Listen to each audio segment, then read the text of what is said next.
नेहर दो तहन kan गया जे सावता रेनांग जिनिस abo noa बाजार ते do babon agui khan napayoa nitong niya laha rege manatan gomke Kalicharon Hembrom adi napai kin rol kea abo do aboren bonga buru menak ko aboren bonga buru tahen tulut eta rin bonga buru seba deba do abo babon gan gea ar abo unku seba deba re urun purun palen babon urun purun dareya ko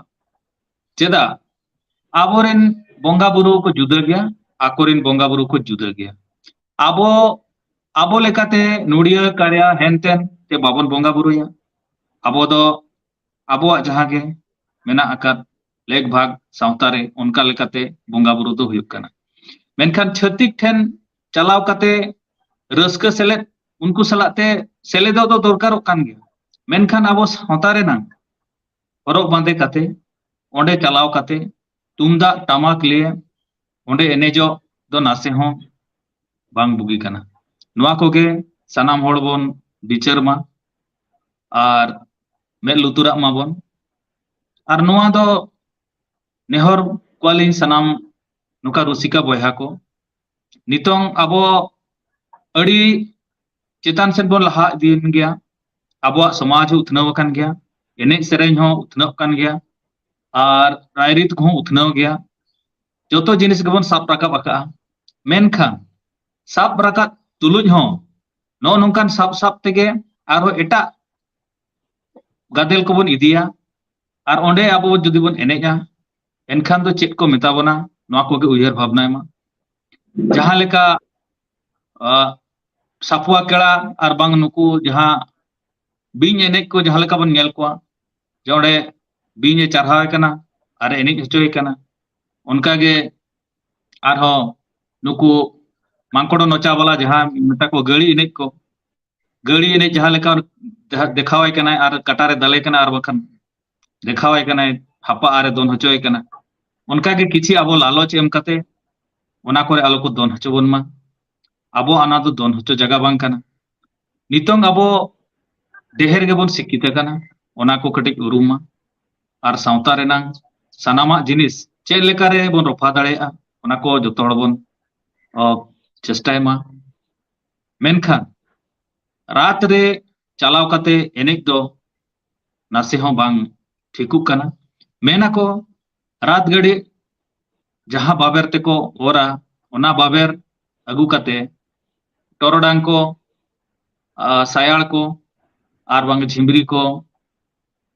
पटा को गा मेसा लेखान उती सुती रात रे जहां लेका होड़ को जरवा उनका हकु को पड़ावा नोआ दो पतियो मेना मेनखान तिनंग सरिया ona do bali men dareya to one onka ge rat nyel do chalak ma rat gadi or renang barahi renang mid bar khia agu kate torodang re galang mesai ma ona ko do napai jinis kan gya menkhan onde chalaw kate noka gabad gubud ar noka gani leka enejo do nase ho bang bugi kana jano joto hor ge mone alope mokon tapea jahay ko pe enej kan tabona abuwa do alope eneja abuwa onde lagre ho alope eneja dong ho alope eneja lagre do abo akla re bon eneja dong do abo bapla chho bon eneja rinje ko do abo karam chho bon eneja danta ko do karam chho bon eneja eta bela bon eneja ar ho noa singrai ko mena dhongel ko mena bir sereng ko mena adi rokomak tabon mena ar ho noa abuwa nitong danta ma mena ge aro noa singrai ko mena somaj singrai ko mena ona ko hon bon abo somaj re adi raska jinis mena ar node cheda bon raska uisel alope di tabona ar noa kore alope dona ona ge alinya nehor ardas tahen kana ar joto khon napaiwa abuwa do abo somaj rege abo do bon enej ma ar abo somaj reyak ge jotoak bon sab rakam ma noy nitong bon nyelet ge abo 2024 olchiki renang jahan tong hijuk kana olchiki mission serma ona ko lagin sanam kon kurumutu ma menkhan ᱱᱚᱣᱟ ᱮᱴᱟᱜ ᱦᱚᱲ ᱯᱩᱭᱥᱟᱹ ᱮᱢ ᱠᱟᱛᱮ ᱞᱟᱞᱚᱪ ᱮᱢ ᱠᱟᱛᱮ ᱚᱱᱟ ᱠᱚᱨᱮ ᱵᱚᱱ ᱜᱟᱵᱟᱲ ᱜᱩᱵᱩᱲ ᱮᱱᱮᱡ ᱱᱚᱣᱟ ᱠᱚᱫᱚ ᱱᱟᱥᱮ ᱦᱚᱸ ᱟᱞᱚᱯᱮ ᱠᱚᱨᱟᱣ ᱛᱟᱵᱚᱱᱟ ᱟᱨ ᱡᱚᱛᱚ ᱜᱮ ᱚᱞᱪᱤᱠᱤ ᱠᱚ ᱪᱮᱫᱚᱜ ᱯᱮ ᱛᱟᱵᱚᱱ ᱟᱨ ᱥᱚᱢᱟᱡᱽ ᱨᱮᱭᱟᱜ ᱫᱟᱨᱟᱭ ᱫᱤᱱ ᱨᱮ ᱱᱤᱛᱚᱝ ᱟᱵᱚ ᱥᱟᱶᱛᱟ ᱨᱮᱭᱟᱜ ᱡᱩᱫᱤ ᱯᱟᱹᱨᱥᱤ ᱱᱤᱛᱚᱝ ᱚᱞ ko ᱨᱚᱲ ko ᱜᱤᱫᱽᱨᱟᱹ ko babon teba akowa আর ᱱᱚᱜᱼᱚ ᱱᱚᱝᱠᱟ ᱵᱟᱡᱟᱨ ᱵᱚᱱ ᱟᱥᱮᱱ ᱠᱚᱣᱟ ᱪᱷᱟᱹᱛᱤᱠ ᱯᱟᱴᱚᱠ ᱴᱷᱮᱱ ᱵᱚᱱ ᱡᱚᱴᱮᱫ ᱦᱚᱪᱚᱜᱼᱟ ᱟᱨ ᱩᱱᱠᱩ ᱥᱟᱞᱟᱜ ᱵᱚᱱ ᱮᱱᱮᱡᱟ ᱱᱚᱣᱟ ᱠᱚᱫᱚ ᱟᱹᱰᱤ ᱵᱤᱴᱞᱟ ᱡᱤᱱᱤᱥ ᱠᱟᱱᱟ ᱱᱚᱣᱟ ᱠᱚ ᱦᱩᱭ ᱟᱞᱚᱵᱚᱱ ᱠᱚᱨᱟᱣ ᱢᱟ ᱟᱨ ᱵᱤᱥᱛᱤ ᱵᱟᱹᱞᱤᱧ ᱢᱮᱱᱟ ᱢᱟ ᱥᱟᱱᱟᱢ ᱠᱚᱜᱮ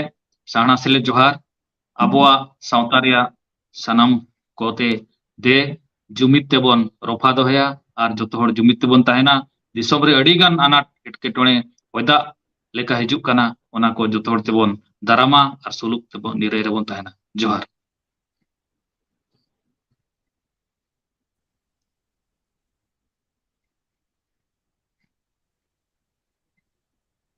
Oke, Johar, adi jothat katha bin lay kya. Jaha bin lay kya noa adi daman katha kana. Ona ko noa ko madre abo ne to arhom meta unkan guest abo thane setera kanai jaha do Kis University ne jaha research scholar menaya Samlal Marandi dada. Abina noa chitan te tinna motamoto mena cek leka abin bin mone noa rat gadi ar santal salak suluk sagai noa chitan te abina moto MB gongke Samlal dada. जोहार गे सनाम को गे आंजमोग kan gया पलन आंजमोग कना जोहार गे अबोरिन मारन गकुआन कालीचरण हेम्ब्रम तिकिन ठाकुर दास हंसा तिकिन और अबोरिन जहां तिनिन participant मेना को सनाम को गिnya pasta section लाफाण गरजर और तुम तबे तेन बिसु बाबू लिंग सरहाया जहां नोआ मिटा प्लेटफॉर्म क्रिएट का नोकाना प्लेटफॉर्म जहां से कहीं चिंता रनंग कथा कना तेन भावना रनंग कथा कना कि रात रे दो अब परब कना चे पुनई कना कि चेक कन से अब ओंडे को चलागो कना नोआ मिटा अडी मारंग उहर इहो हुइना पले अडी शर्मा खन नो नेलगुई आ भुवनेश्वर मिनिया नालको नगर रे और बांग सोड़ेश्वरी बिहार रे नोआ भीतर हो अडिगान अबरिन संताल नुको एनेज कना को सेरेन कना को रात रे किंतु ना दो अब परब कना जे पुनई कना ओना दो पले नितो हरि अबरिन संताल हो बाको बडाय दागा गया हां जदी हो नोआ आदिवासी परब कान गे थन मनन दो हिसाब रे किंतु नितो दो ओना दो मेना उडिया को खबर रे मेना जहां चे उडिया जैतो नितो दको ओना दको सेबा देबा अगु तबे इन मिटे नोआ तेहना प्लेटफॉर्म रे नोआ कथा मेन आज रिसर्च कलर कि जहां से नी चला कनी नेल या कि ओका दिसम रे ओका लका चेक हुयुक कना तबे नोआ मेन रनंग कथा दो नोआ कना कि संताड़ नितो अडिगान जगह रे अडी मारांग मारांग जगह रे सेटरा कना अडी मारांग मारांग को ऑल पढ़ाव कना जतो लकन जगह रे मेना बन गया एंते रहा गे तेहेरिन जहां तना मेना को युवक को बा युवती जहां तना मेना को यंग को मेना को नुकुआ अब स्टेज रे चलका हुई कना जदी इन नितो इन हो जदी ओनारी सलागोआ कि बांग इरिन कान ओलक पढ़ा गिदरा को सेनोआ ओडे को एनेज सेरेना डिस्को को एनेजा लगने को एनेजा अच्छा लगने दो अब दो कर बने धर्म आकार बने सेदा दो को मना लगने को एनेज खन धर्म आकार बंगा बुरु काय को एनेज तबे तेहेन दो बांगा हजार बाजार जहां रे को नेता बना बाते बना को ठीक गया ओका दो 3000 टका ओका दो 9000 टका इन तो बाबू अखरी इन खातिर अब नचन बो बनाव कना अबोरन नदड़िया अबोरन रुतिके जतो नाचो नाचनी को बनाव कना उनको कथा रे एनेज करनी कना अच्छा अब तेहनिया उयरना कथा कना जुदी अब संतार तेहन अब अक्वा दिकुआ कथा रे सेनापे दिकु टाका पैसा को मत बनन मेनतेन अब नोआ कल्चर जहां तिना तबो मेना अब ट्रेडिशन जहां तिना मेना कस्टम वैल्यूज मोरा जहां तिना गे तबो मेना जतो जुदी गे लेबेट लटिन सभा हते अब जुदी ओना खन बो मारंग बाहा कना बो मारंग कना बो अनसन ओना उहरना कथा कना जे अब तिन लाकार तबो चला कना नोआ दो ᱟᱹᱰᱤ ᱢᱟᱨᱟᱝ ᱠᱟᱞᱪᱟᱨ ᱠᱟᱱᱟ ᱛᱟᱵᱚ ᱟᱹᱰᱤ ᱢᱟᱨᱟᱝ ᱧᱩᱛᱩᱢᱟᱱ ᱠᱟᱞᱪᱟर ᱵᱟᱵᱚ ᱢᱮᱱ ᱫᱟᱲᱮᱭᱟᱜᱼᱟ ᱟᱹᱰᱤ ᱢᱟᱨᱟᱝ ᱠᱤᱥᱟᱹᱬᱟᱱ ᱠᱟᱞᱪᱟर ᱠᱟᱱᱟ ᱛᱟᱵᱚ ᱟᱵᱚᱣᱟᱜ ᱥᱚᱝᱥᱠᱨᱤᱛᱤ ᱡᱟᱦᱟᱸ ᱢᱮᱱᱟᱜᱼᱟ ᱚᱱᱟ ᱛᱮᱦᱮᱧ ᱟᱵᱚ ᱵᱟᱡᱟᱨ ᱨᱮᱵᱚ ᱟᱹᱠᱷᱨᱤᱧᱮᱫᱟ तबे इन जहाँ तीन के अब प्लेटफॉर्म रे मेना बना नित यूट्यूब चैनल माध्यम रे जहाँ प्रसारण हुयुक कना तो इन पाठकिया को नेहर का बंग जहाँ तीन के पार्टिसिपेंट मेना बना नया भीतर सामान को नित नेहर तहन कना अब बो उहर दाड़ा कन गया अब कल्चर दे चेक कना अब ओकल कर बो बांचा दाड़ा अब दो ओडियो दिकु हर दो बांग कना जे उनको सला बो सला उनको जहाँ के मेता बना ओका दो 6000 टका 9000 टका एमाते अब तुंदा तमा करे कते बाजार आजार बो एनेक कना ना दो अडी लाजा पड़ा रनंग कथा कना अब संतार समाज रे नवा दो इन घर निंदाया और आपे हो सनम को आपे कठो हर कना जेमन नवा और दोड़ा आलो हुयो मा इन नेला के ना बरपदार हो नवा जिनिस हुयो कना अब नोडे भुवनेश्वर बारिया पला जगह रे हुयो कना और बरपदार हो सनाम होड़ ताहेते इन हो ओना जगह रे ताहेते अडिगान संस्था मेना कोआ उनको संस्था हो तेन धरी को जपी रखा गया पले बन बड़ा का उनको संस्था भीतर हो नवा कथा चिदा बाको गालोचिया नवा दो गालोचन कथा कना उहरान कथा कना मिद दिन बांखान आवरना संता होड़ा नवा कल्चर दे नकागे बाजार आजार के नकागे अखरिना ताबो अबो बो अखरिना अबो बो आको ठेर बड़ा चो किंतु तेहेन इnya इnya मिटे क्वेश्चन जो नवा मिटे इnya प्रश्न तहन कना कि अबो खातिर ओको को ने सेरኛ का ओको दिखे अबो खातिर ने सेरኛ का और जहां हिलो को ने सेरኛ अब टाइम रे मिटे मिटे मकसद दोहा को ने सेरኛ अबो ठे किछि को न्यामा तबे ना अबो को दोहा बन ना कथा तो बेस्ट क्लियर दो का उहर अबो जेमन निय धाव तेन अभी पहले बो लेटन गया बन बड़ा का आतेन नवा जेमन जहाँ तीन के मेना बना पाकिस्तान है तो आबो भीतर नवा जिनिस पूरा का ना जे आबो कल्चर दो बाबो अखरिना का दिसम रहो के बाजार रे नका अब धर्म अखड़ा रे कथा जहाँ एने करे ओना एने करे आबो धर्म अखड़ा रे तहन मा बाजार रे नका नाचनी ने का बाबो ने अब हुना नाचनी दो बांकना उना कम हर दो बांकना अब अब किछि मेना गया तब जहां सोसाइटी को एम दाड़े ओंडे बो एम और नुको मेनाते 3000 5000 टका ओना सन जस्ती दो बांगा इन मेन जदि 100 जन को चला कना 100 जन आते हो जदि आपे मिदिल तो खाता कना एनखान दो 1200 300 टका तो पे इनकम गया और आपे जदि 50 जन 100 जन पे चला कना 100 जन जदि 1200 टका पे हिसाब जहां तने होय इन टका दो बाको मापे ओका ने करेंगे तो नवा गतिन कथा तहलेना ओना भीतर अडिगन कथा मेना गे जेसे नवा प्लेटफॉर्म रे ओना कथा बन ले दड़ा कना इन हिजु अनका गे यूट्यूब चैनल माध्यम रे इन सचेतन लगिन चेष्टा बहल को जेमन जते दिन अबो भीतर मिट नवा समाज ना संतुलन हुई दड़ा मा अबो भीतर कोऑपरेशन हुई दड़ा मा किसे हिते से अबो अबो हर स्टाइल गे जस्ती हुई कना ओना भीतर तहरे तो वीडियो हिजु जतो इंडिया के समाज रंग नेलाते दोहा दिन समाज रंग बेस हुई दड़ा भले हुई दड़ा ओना लगे तीन चेष्टा रिन तहना और साथे सनाम होड़ कथे नेहर जोहर कहना जेमन जिनिस आलो कोऑपरेट मा अब समाज अब संता रुलो माला का तमन कगे जाजु जियर के कहना जोहर एडी सरहाव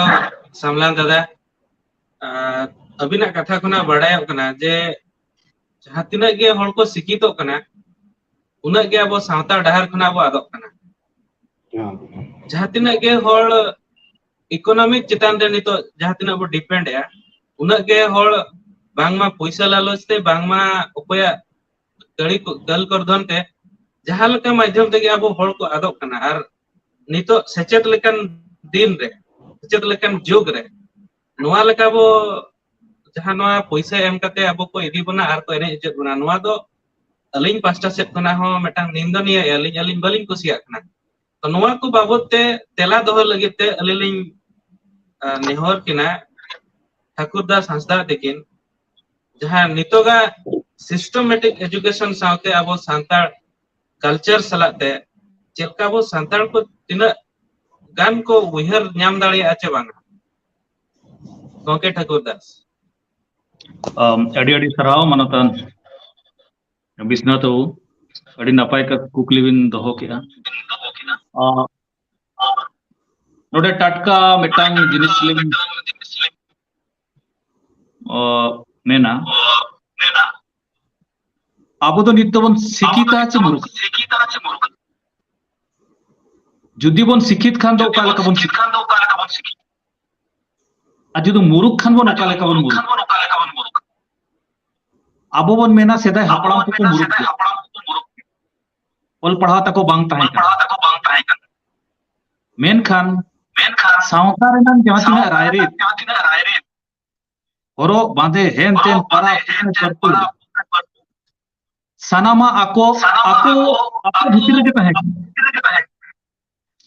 नो नोंका बाजार करे अगु कते बचकर लेका एने नोआ दो किता होड़ा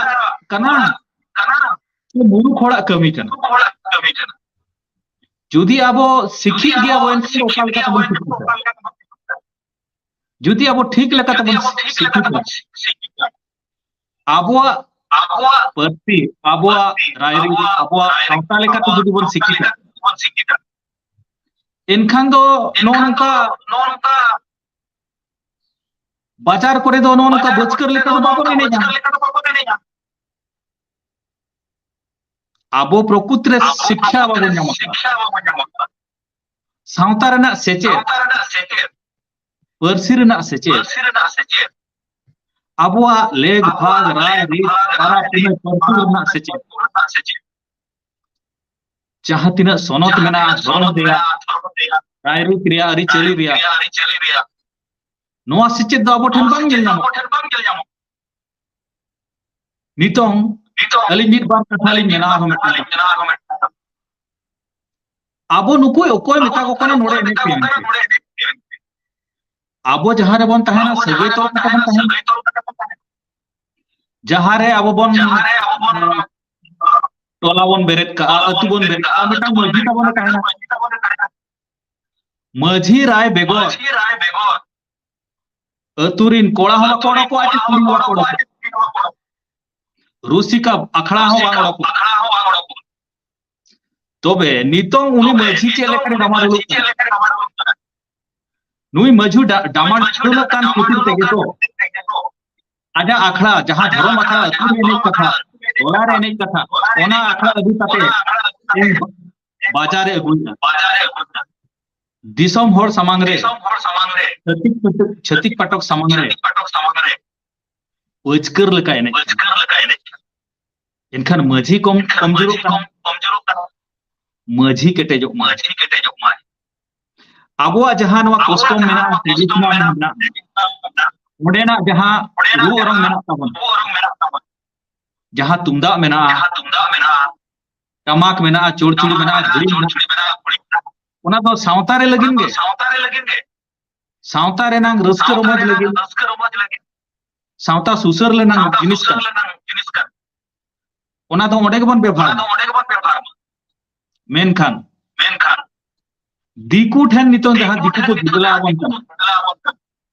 ओडे चे लेकिन आबुआ सावता रे हरो बाबे उंगा टमक सावता चदा बन चला जुदी ओडे एने रेना गे मेना एनखान दो ओडिसी डांस बा मने केना ओडे अरे एटा हना घोड़ा नाच को बा मने केना ओडिसी डांस रोग में और ओडे आबो खेरवाड़ बीर बाम लेका आको पाइको बीर लेका था में और ओडे दोन सांताड़ा चदा कचा जी कते ओडे दोन सांताड़ा होरो बांधे इदी कते चदा ओडे नोआ बन कोरावे खतिरते आबो सावता डामाडोलो नोआ उइहर भावना और नोआ दो बाबन कमी ओनाते अब सावता जुदी बन सुलुक निरय और निरय रे दोह लगी बन चेष्टाया इनखान दो मझी केटेजो मा रायरित दोहय मा और सनाम कोते मझिया कथा बन आंजम मा और मझिया कथा मना बता मा एने नंग राय होता है ना और सावता होता है ना और बांखान दो सावता हो बाधा ही और नोनो का डामाडोलो तेणु सानाम शिक्षितान गमके को माझी मड़वा को अकिलान गमके को पुरुधुल को सानाम को के मेन लुतुरा पे तबन माझी रायते जतो को बन तोलो मा और माझी बन मना बताया मा और माझिया साजबाज सावता रेना साजबाज औरो बांधे को इदी कते नौका बाजार करे दो बाबन बचकर लेका नचनी लेका आलो बना जोहार रेडी सरहालिन चलकिना गोंके ठाकुर दास हंसदा लेकिन जहां लेकिन मतो किनेम क्या अदो ओनोलिया लेकाते आरो मेटा एक्सपोर्ट जहां अब मेने कालीचरण हेमरम तिकिन अकिन चेलका किन उहरिया जे सांताल को नोआ रथो रे जहां एने केना को गड़ी लेका नोआ को तिना अबिना चेत अबिन टिप्पणी तहेना तबे गोंके कालीचरण हाँ मनारे मिट्टी दावली नामला तो कथा हुई कना तुमदा टमाक सला बोंगा कोआ सगई और संपर्क को चेक तहन एनेज और सेरेन सला बोंगा कोआ संपर्क को चेक तहन कना नोआ भितर रे निरोध दो चेक तहन कना तो नोआ जिनिस अब नेल दरकार कना तुमदा टमाक दो मिटन आमेम किरिया कना जहां रे नहीं करते उनका कथा दो बांग कना जहां रे सेरेन करते उनका कथा दो बांग कना अब जोहो जेनी एनेज और सेरेन मेना कना अब बोन बड़ाया का अगिल हपड़म को लैया का अब करियर रे हम बड़ाया का जखन लागणे रे आखड़ा लागणे को उन जो बोंगा को अणगोना तो मिटे हुई डिफरेंस कना तो अब मिटे पारा पुणे सला अब जहां एने जुड़ाई करते मेना ओना को ओका को मता बाहर मिटे बाहर एनेज कना ओना दो बोंगा बुरु को सला सगई सब मा मोने रे हम बोने एनेज कान दिया सोरहाय रे हम बोने एनेज कना रिंजे कना कराम बोने एनेज कना रिंजे बोने एनेज कना डांसा बोने एनेज कना नोआ जोहो जेने एनेज कना आरो उनका के बापला जहां मेना कना और ओका सगुन कमी रे मेना कना ओना कोना जोहो जेनी एनेज आर सगुन मेना कना नौका ची अब संग्रह रे जहां के बुलबुल संग्रहया उन जो गुटी ची केंडी रे निरे अरबांग कुंडियत मेनते मिटन लटकार मेना ओने आबो एनेज कना तो नो जहां एनेज सेरेन को ताबोन जहां मेना कना तो मिटी कथा अली लईबा बोंगा को चेलका ako sala sagay relation ko aw nyalbin diku kurin bonga do stuti ko ona do cheka unku mantro pathake aborin bonga bon stuti ona do enej sereng te अबिन लागरे एनेज बिन अखड़ा रे बोंगा बुल को हिजु कने बाहर जहां अब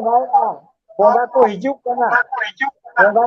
कना अब सरा को एनेज कना को सेरेन कना को रस्के कना को तो नोआ हुयु कना अब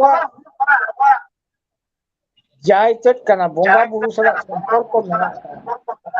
तुंगा तमा सरा संपर्क को मेना नितो धरी बन नेले का तुमदा टमक दो ओकारे तहना तुमदा टमक दो मझिटे तहना मझी थान रे आका को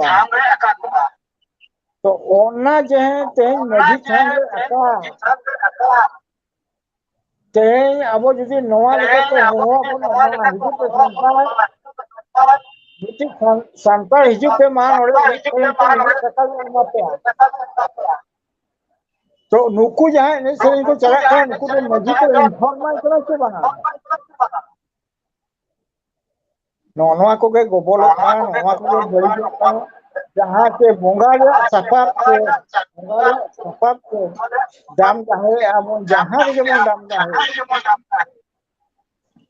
ओको ढबुल यात्रा एनिक कना लाभा एनिक कना ओको जानता एनिक कना के एनिक कना ओरे दो तो आबोरिन होड़ हो बांग बुझो होड़ मेना और बुझो कते हमको कमी आतिना नवा को एकालते माना गया बोंगा गया सपाप कना तुंदा टमक दो आम एटा बोंगा रे नजिन बेभारा नवा को ठीक जिनिस तो बांग करा मिट्टी आर मिट्टी कथा नि लेया अब नागाम रे मेना का नागाम रे जखन चै चंपा खन भारत दिसम से बन बोलो है केना नागार ससना बन दर बगिया उन बिदर रे चेक बन गो अब हुरु चावले बाबन गो तरा का धन संपत्ति बाबन गो तरा का टाका पैसा बाबन गो तरा हली तुंदा टमक बन गो अगुला अनंते लाक्चर बंचा वकना जेती बंचा वकना समाज बंचा वकना धर्म बंचा वकना तेहे नवा लेकना बिकना निलो पवित्र गुरु जहां के बन हुई नवा दो बिटल छाड़ा ओनाते जहां तिना बन एनेक कना उनको को नेहर जहां तिना के अतु बन बंगा लक्ष्मी सरस्वती एमान तेमान बन बंगाया उनको को नेहर एटा धर्म रे बंगा दो आलोबन बंगा कना आबोरेन उन नापाय बंगा मेना को सिस्टम धर्म रे बंगा मेना को उनको बांग माना काते हारे दिन मोरे दारम दर खांगुआ आमा अवस्था चेक चिका है आबोरिन बंगा आबोगे बाबन को जाया को कना हम तुंदा टेमा कदी कते हम को मना है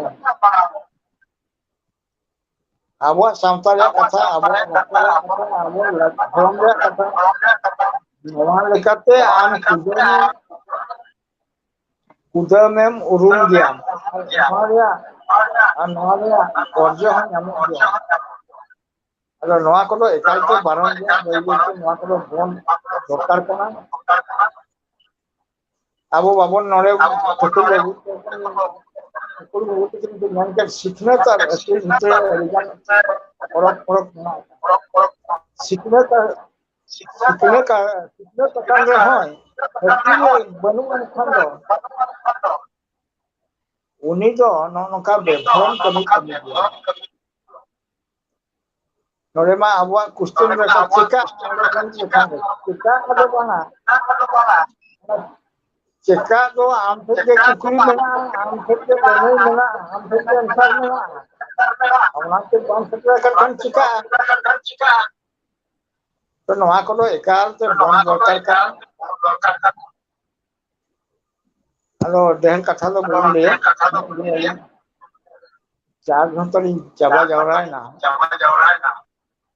और दोसार नोकाना चर्चा दिन ये बसिन दो चर्चा वो चलू को मांगो चलू को दरकार दे गपा हो मान हो रात भीतर में चलू को मा गपा आप गपा बन गया औनाल का चर्चा हुई दरकार ठीक है तेहे अब पुनः नरे मेना का पुनः बहुत तेहे बोलो gapa iran orang orang boleh nama kau tapi luar nama itu kan kita harus mengajar. अच्छा ठीक है जोहार जोहार जी डेढ़े सरहाव गंके कालीचरण हेम्ब्रम जे सिकनत सिकित कते हो सिकनत निहाती दरकार गया जहां अब अकिल बो मेनिया नोआ लाहा निहाती दरकार गया अदो नोआ को चेलकार बो लाहा दाड़ेया लास्ट एलिंग मेटांग लिंग क्वेश्चन किना जहां शिक्षा भी मेना किना अब सामलाल मार्डी गंके दिकिन अकिन नोआ सिकनत और सिकितो भितर रे चेलका अकिन नोआ संताल समाज जहां कल्चर अब वो मेनिया नोआ को होल को ठन चेलका रे सेटर ओनारे किछि बारया बार पदगान लेकिन किन लेमा चेलका ते अब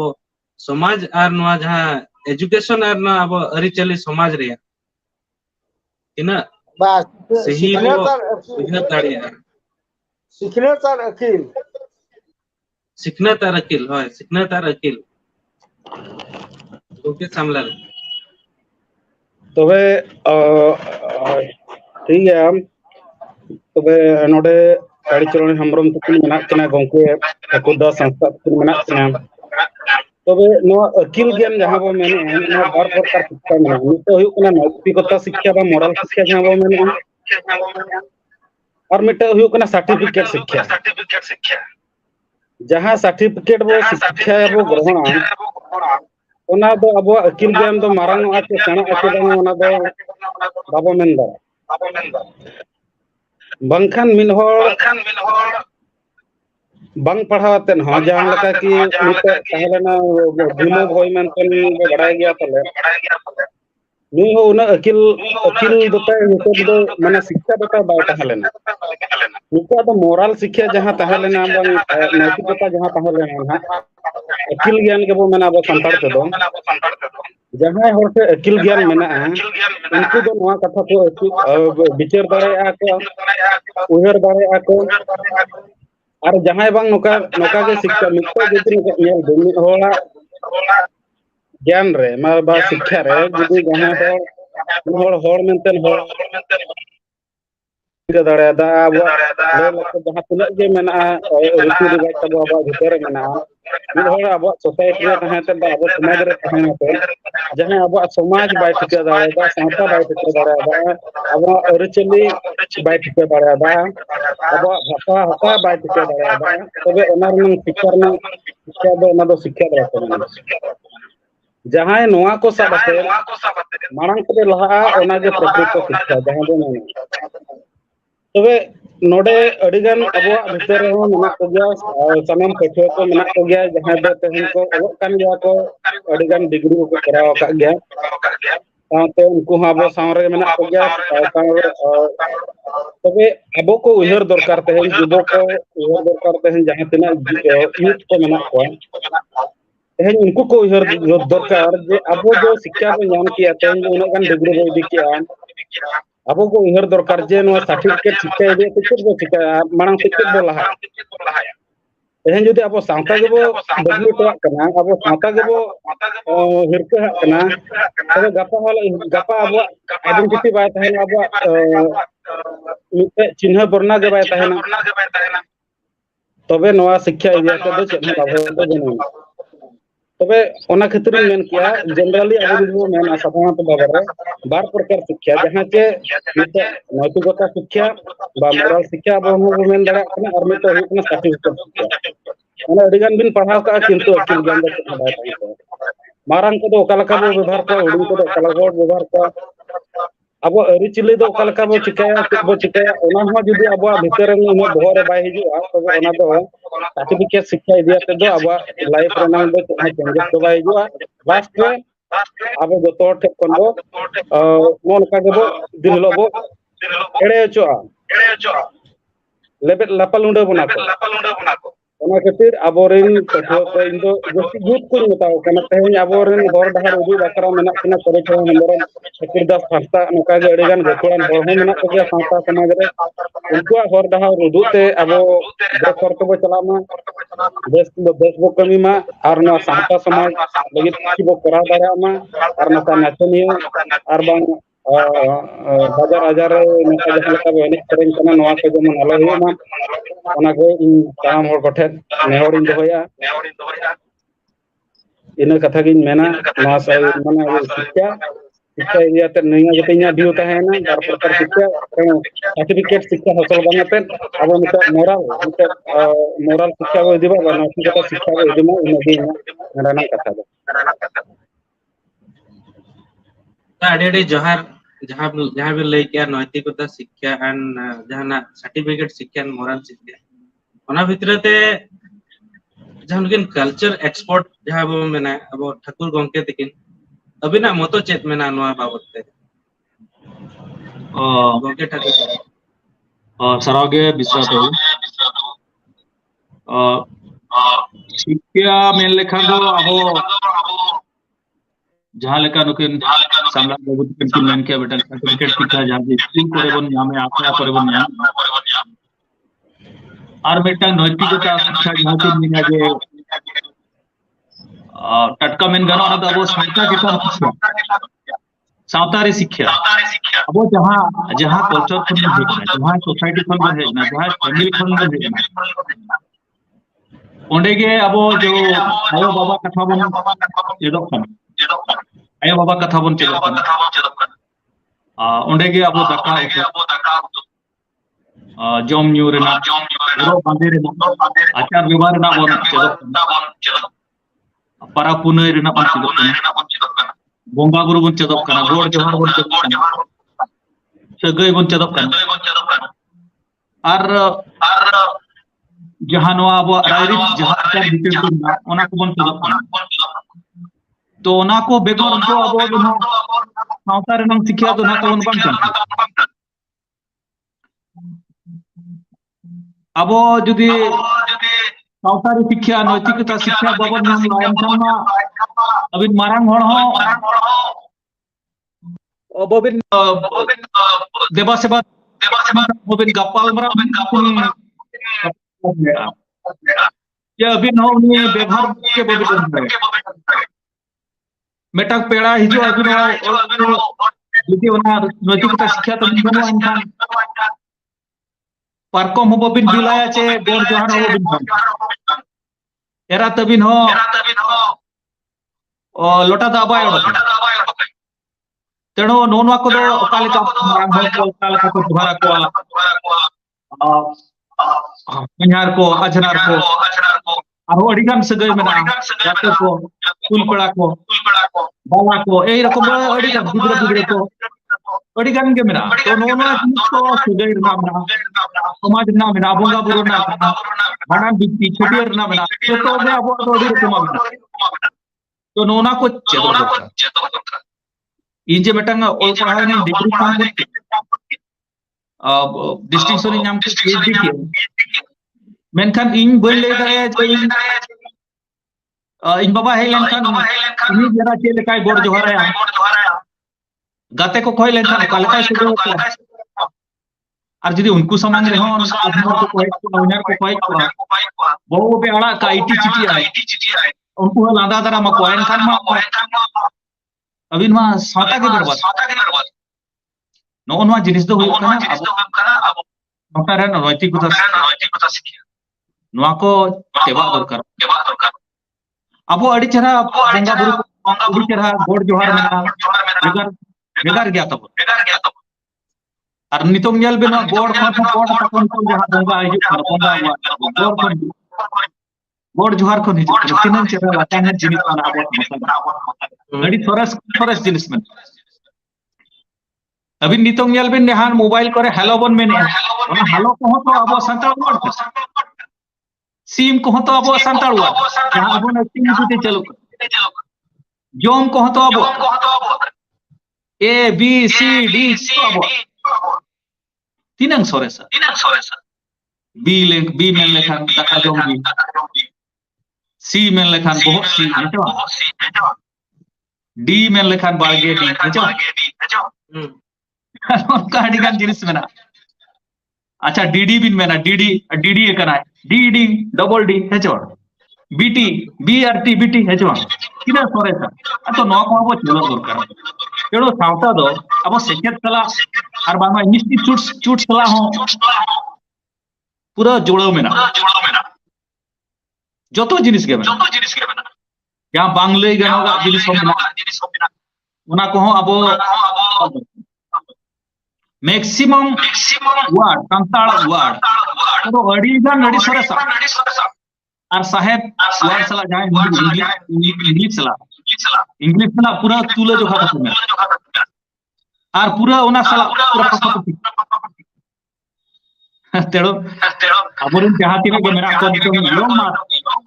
योंग मास को बिस्केलिंग नेबर आदा को उयर गोदालिन जली जेता बड़े कॉलेज लिन जलो ताय नोडे बीजेपी कॉलेज रे यूनिट 1 हॉस्टल रे अबोरेन सांताल को अभी को एनएच बखरा आदिवासी एग्जीबिशन मेनखान उनको तो जैकेट बाको रो जैकेट बाको रो चाको और डांडा चितान को बांधे हतो का कुड़ी को और कोड़ा को दो कोई गोंगियन खान बंजना और बखान एकन हो आ कुटुम धरा को धुती चुकवा और कोई नहीं चुकवा इनखान आले पूरा ओना को दो अड़ी चुकवा ऑपरेशन और नो आबो और जहां बनावना उनको फुल को करो और उनको आले मिता को आले कल्चर बना को बनु आले मा जैकेट ले हरक गया सयाले हरक गया कुड़ी को नवा जोहर बांधे तक मेना नोका खाटो कुटुम मत को बनुआ इनखान ओडेले ओपोजा और उनका जैकेट हरक काते और पूरा जोहर बांधे कते ले नहीं चको मेधाले न्यूयरा नोका बाको मनाता है आले ओना छात ओना बिल्डिंग छात कम बेटा नील मारा दरुल लाको दरुल लाले नोका छंटा लेना ओना पेंटर ले बजा कते नी ओना बहुत पोता लेना दुकुआ और ओडे खन प्रोग्राम ताके बंद ले तेणु नो नोका योंग मास को ली नेव के तबन जहां को आले बाले नेलजाम दलिया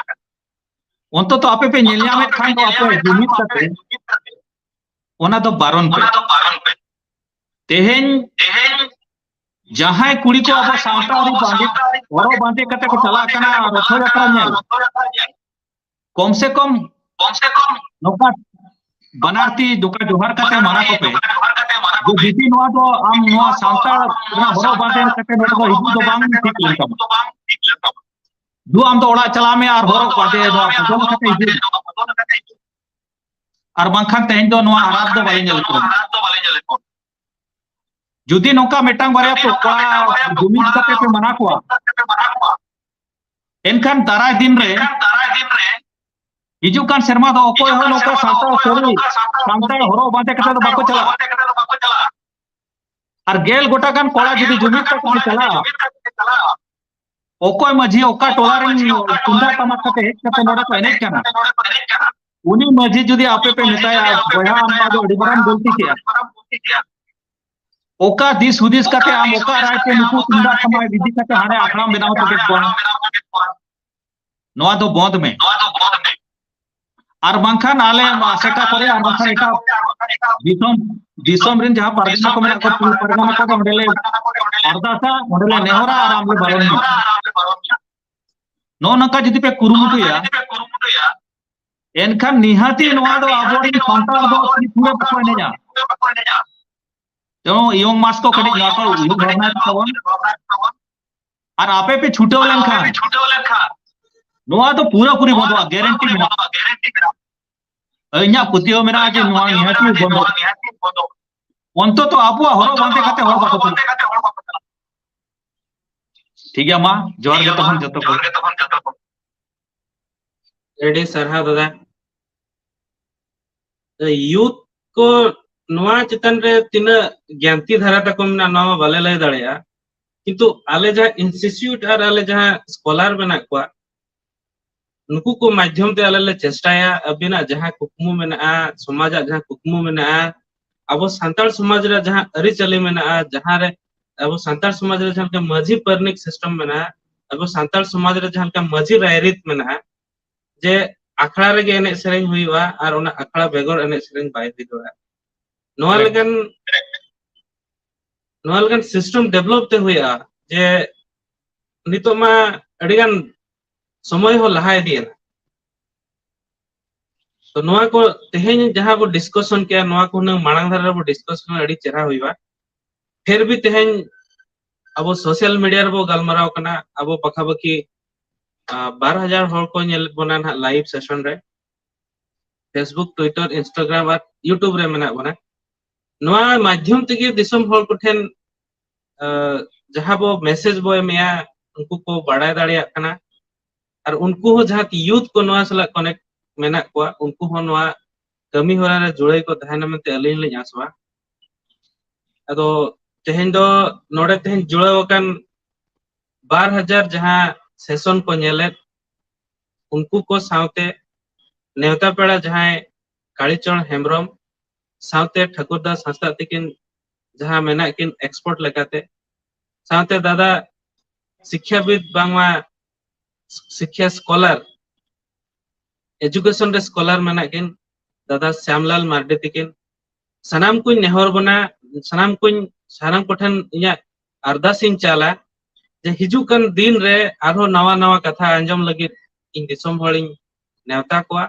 आपे को जेमन गे नवा सेशन रे ताहे कते तेहेन जहां लका समय बो एम के उनका अब समाज संदुड़ांग सावता जहां बुकल बड़े बहेल गिड़ी कान नवा ओडिया समाज रे नवा चेलका ते बो निरोड़ रोड़ा और सावते चेलका ते बो निरे रोड़ा नवा रे जग लगीते आपे आपे अड़ी सरहाविन तुमा पे कना और हिजु कान दिन रे जेमन गे नवा जहां ऑनलाइन यूट्यूब सेशन और फेसबुक ट्विटर इंस्टाग्राम रे जहां अब लाइव सेशन रे मेना बना नवा रे आरो जग पे एमा और सांताल जहां सांता रे जहां संदुड़ो कान अरि चली को अब बो जुड़ा रोड़ा मेनते इया आशा तायना अदो तेहेन लगी दो अक्तो हो खटोयना ना और जहां 1 घंटा सेशन ताहे कना गलमरा उना बेस्ट टॉपिक कना जोड़ 1 घंटा आधा बो गलमरा के के ना समय के बाइट कना ताहेना इच्छा मा मेना गया आरो अडिगान जिनसो गलमरा लगे ले चेक बो चिकाया अब समय होइना गया तो तेहेन लगी दो सनाम को जोहार और हिजुकान दिन रे जतो हर आरो आइमाते नेवताइन दहो के जोहार गे तो जोहार जोहार जोहार जोहार गे